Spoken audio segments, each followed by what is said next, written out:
And now it's my great honor to introduce our speaker today, Reverend Claudia Leonesio. I've known her for so many years, and she's such a delight. She's always got a bright energy and love around her. She is beautiful. She has a beautiful disposition, very wise, and I knew her up at Harmony Grove for so many years. We had so much fun. And now she's been coming and speaking for us, and we're so pleased to have her. Reverend Claudia saw her spirits of both grandparents as a small child, which sparked interest in metaphysics.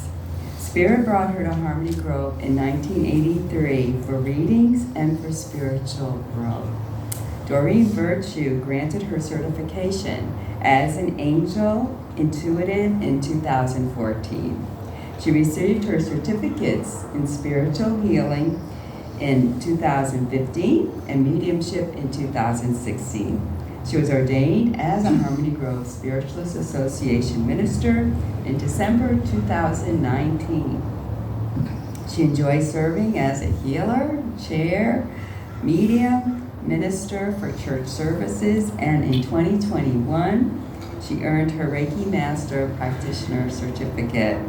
Since 2018, she has presented nature-based healing ceremonies at the Grove using the Celtic Wheel of Light.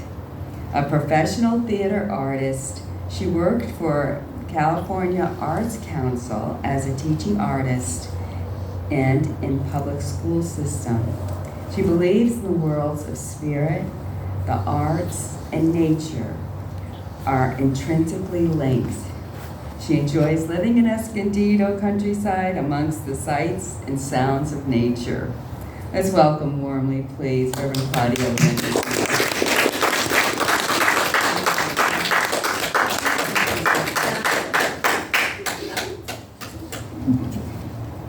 Good morning, everybody. Good morning. Good morning. Oh, it's wonderful. It's a delight to be here. All right, well, so on this beautiful morning, it is a Celtic festival of Beltane or Bealtaine. And on Tuesday is the official start date of it, Tuesday evening, which is the eve of May Day.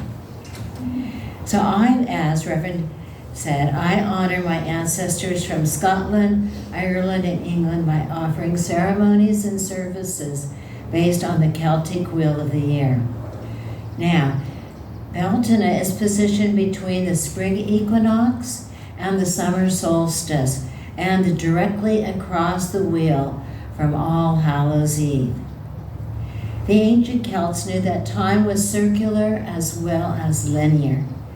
Celtic artwork is a series of knots and crosses, interweaving lines, creation without beginning or end. The Celtic calendar follows the sun's journey across the sky, honoring the eternal cycle of life, growth, death, decay, and rebirth. Beltane means bright fire and is named for the solar god Belenos or Biel, and it means mouth of fire, greening the earth. Through the Celtic world, on the eve of May 1st, Druid priests prayed and lit sacred bonfires as a living symbol of the sun. People witnessed the sacred ceremony with reverence.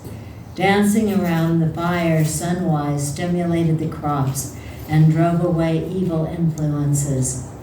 Jumping over the fire ensured vitality.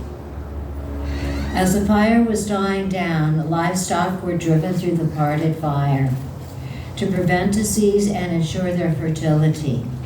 Then they were driven to greener pastures for grazing. People took fire from the ceremonial blaze to rekindle their hearths. Ashes were distributed in the fields, enriching the soil for an abundant harvest.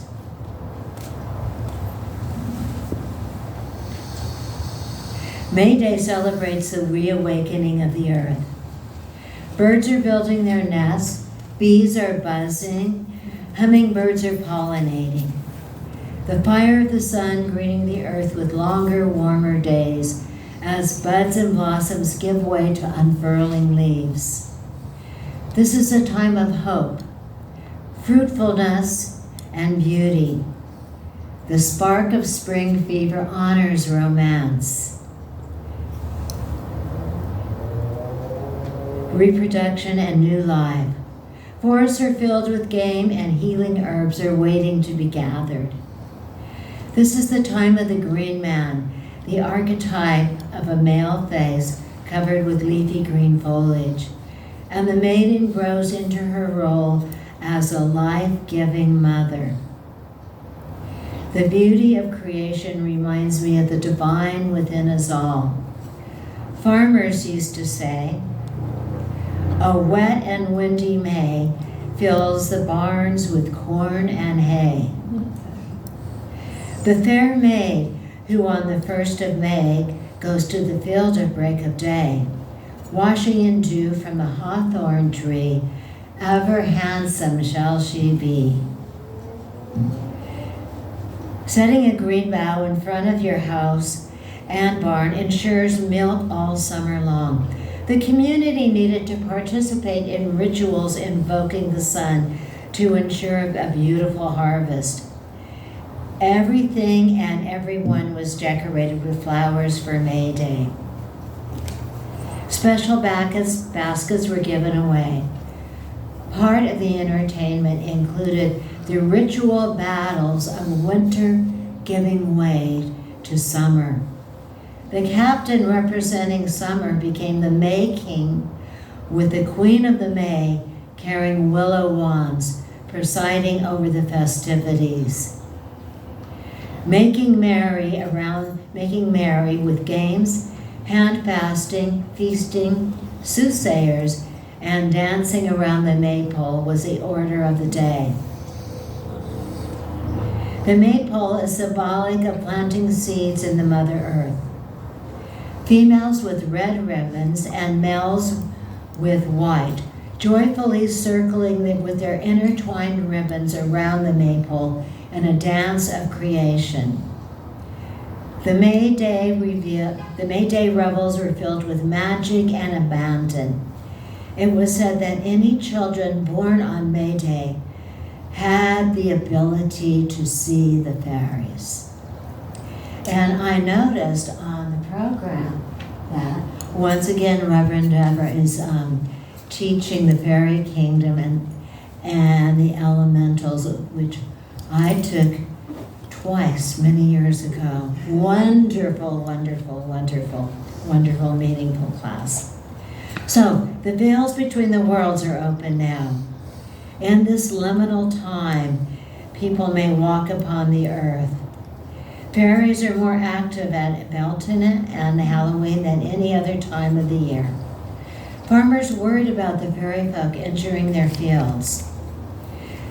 Living between the worlds, the fairies inhabit hills, forests, small plants, and flowers. The doors to the fairy hills are open as they progress throughout the land. Fairy tales abound about those who have wandered into their domain. They are usually only seen by those with otherworldly vision. Some of you may have heard about my encounter with the world of Fae. I had the privilege many, many years ago to watch the sandhill migration, and it was just so incredibly gorgeous. And on the way home, my friend and I stopped at an artesian spring to refill our water bottles. And I've been to this spring many times before, but this time I looked down into the water and I saw these sparkling lights that I had never seen before. And then all of a sudden I heard the magical sound of a flute. And the foliage around there was so dense that no human being could have walked down there. I mean, playing their flute. No, it was fairy music. It was so incredibly, incredibly beautiful. And so we swayed, listening to the music and with the sounds of the reeds, and it was just absolutely beautiful.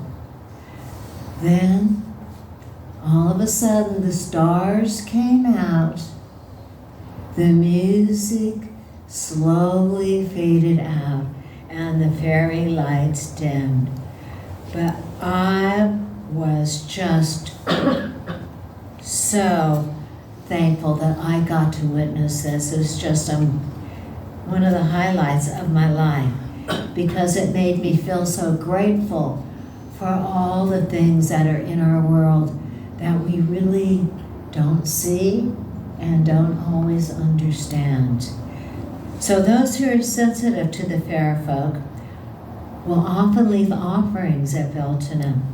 So Tuesday night, if you so desire, just leave some berries, some nuts, flowers, or herbs, taking care to not disturb the little people. Honor them. The little people, the fairies, the devas, and the dryads, who care and protect for our plants and trees with heartfelt gratitude. One of my heroes, Scottish naturalist John Muir, said, "All living things are hitched to one another. Our welfare is dependent upon each other. In a forest, if one tree is suffering, the neighboring trees will send energy through their roots and leaves, healing their neighbor. Trees have been called the lungs of the world. They conduct water from the soil through the trunk and to the leaves, and bringing oxygen to the atmosphere.